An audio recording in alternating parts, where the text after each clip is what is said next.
Students, हमारा आज का टॉपिक है पेरिस ओलंपिक 2024। जैसा कि हम सब जानते हैं 26 जुलाई से 11 अगस्त तक चलने वाले पेरिस ओलंपिक में देश को गौरव दिलाने के लिए हमारे देश के 170 भारतीय एथलीट्स ने पार्ट लिया। कुल मिलाकर हमारे देश को 6 मेडल मिले, 5 ब्रोंज थे और 1 सिल्वर मेडल था। मनु भाकर ने सबसे पहला मेडल हमारे देश को दिलाया और वो सबसे पहला मेडल शूटिंग में था। शूटिंग में उन्होंने हमारे देश को ब्रोंज मेडल जिताया। उन्होंने सरबजोत सिंह के साथ मिलकर मिश्रित टीम 10 मीटर एयर पिस्टल में उन्होंने ब्रोंज मेडल जिताया और एक ही इवेंट में 2 मेडल जिताने वाली वो पहली भारतीय महिला थी और उन्होंने इतिहास रच दिया। स्वप्निल कुशाले, उन्होंने निशानेबाजी में 3रा मेडल जिताया हमारे देश को और ऐसे ही हमारे देश का खेल आगे बढ़ाया। आगे बढ़ते हैं, भारतीय पुरुष हॉकी टीम ने 2024 पेरिस ओलंपिक में हमारे देश को ब्रोंज मेडल जिताया और उसके साथ ही उन्होंने टोक्यो 2020 की बराबरी भी की। उसके बाद आता है भाला फेंक। भाला फेंक में रजत चोपड़ा ने हमारे देश को सिल्वर मेडल जिताया और अंत में अमन शहरावत, उन्होंने कुश्ती में ब्रोंज मेडल जीतकर भारत की सबसे कम उम्र के ओलंपिक पदक विजेता बने। अब जानते हैं मनु भाकर के बारे में। युवा अवस्था में ही मनु भाकर रैंकिंग के माध्यम से ओलंपिक की एक बहुत बड़ी शूटिंग स्टार बन चुकी थी। 14 साल की उम्र में ही उन्होंने शूटिंग में अपना कैरियर बनाने की शुरुआत की थी। उसी वक्त रियो ओलंपिक 2016 खत्म ही हुआ था। उसके एक हफ्ते के अंदर ही उन्होंने अपने पिता से पिस्तौल लाने को कहा। उनके हमेशा से साथ देने वाले पिता रामकिशन भाकर ने उनको एक बंदूक लाने का फैसला किया और वही फैसला ने उनकी ज़िंदगी बदल दी और उनको ओलंपिक बना दिया। स्वप्निल कुशाले, ओलंपिक में 50 मीटर राइफल 3 पोजीशन इवेंट में हमारे देश को 3rd ब्रोंज मेडल जिताने वाले पहले निशानेबाज थे। उन्होंने पेरिस ओलंपिक 2024 में पुरुष निशानेबाज प्रतिस्पर्धा में भाग लिया और हमारे देश को ब्रोंज जिताया।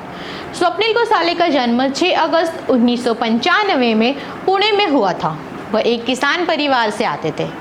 उनके पिताजी सुरेश एक गांव के एक स्कूल के टीचर थे।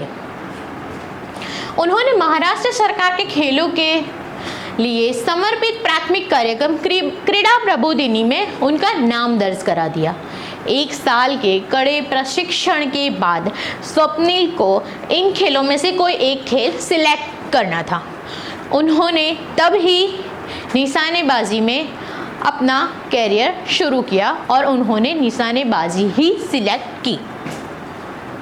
महाराष्ट्र के कोल्हापुर जिले के रहने वाले स्वप्निल 2015 में मध्य रेलवे के पुणे मंडल डिवीज़न में कमर्शियल कम टिकट क्लर्क के तौर पर भारतीय रेलवे में शामिल हुए थे और उसी के साथ उन्होंने जब उनकी पहली सैलरी आई उसी से उन्होंने उनकी फर्स्ट राइफल खरीदी।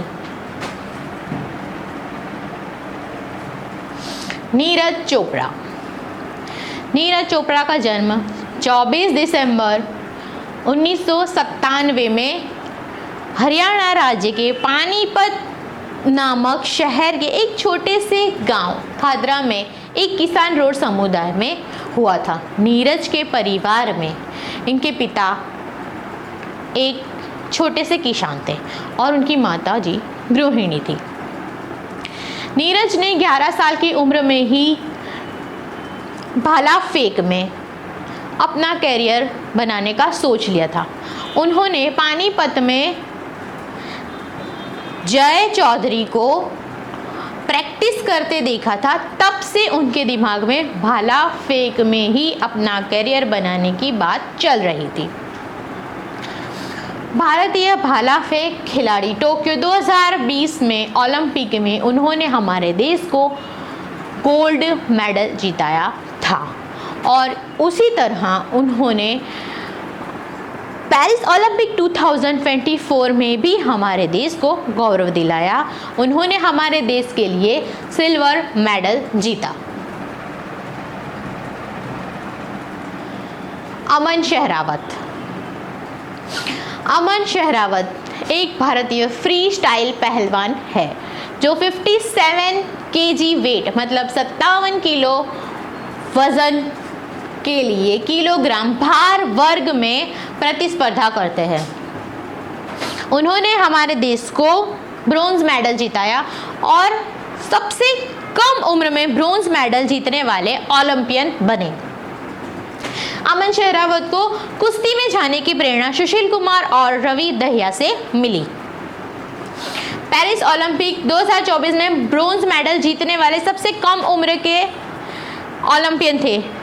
दरअसल सेमीफाइनल के बाद अमन शेहरावत का वज़न बढ़ चुका था। उनका वज़न हो गया था 61.5 केजी, जबकि उनको कुश्ती लड़नी थी 57 मीन्स 57 किलोग्राम वज़न में। उनके पास सिर्फ कुछ ही समय था। इसी तरह उन्होंने सिर्फ 10 घंटे में, उन्होंने सिर्फ एक रात में अपना वज़न कड़ी मेहनत से, कुछ डाइट करके और बहुत सारी मेहनत करके उन्होंने अपना वज़न 4.6 केजी कम किया था, घटाया था। तो दोस्तों देखिए आप लोग, इन्होंने बहुत ही मेहनत की थी और एक ही रात में 10 घंटे में इतना कम वज़न किया था। तो ये एक रात में इतनी मेहनत कर सकते हैं। हमारे पास तो काफ़ी टाइम है किसी भी एग्ज़ाम को क्रैक करने के लिए। हम कोई भी एग्ज़ाम क्रैक कर सकते हैं, हमारे पास तो काफ़ी टाइम है। तो जैसे जैसे मैंने बताया, आई होप कि आपको आज का ये ओलंपिक्स का जो टॉपिक्स है वो पसंद आया होगा। तो आप एक बार इसको रेफ़र कर लीजिए। Thank you.